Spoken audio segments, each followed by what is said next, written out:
Do you snore a lot?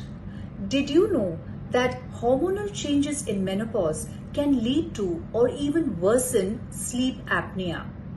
Snoring is not just a nuisance, it can also lead to fatigue, moodiness during the day, and in the long run, it can lead to serious health issues like high blood pressure, diabetes, heart disease, and even stroke.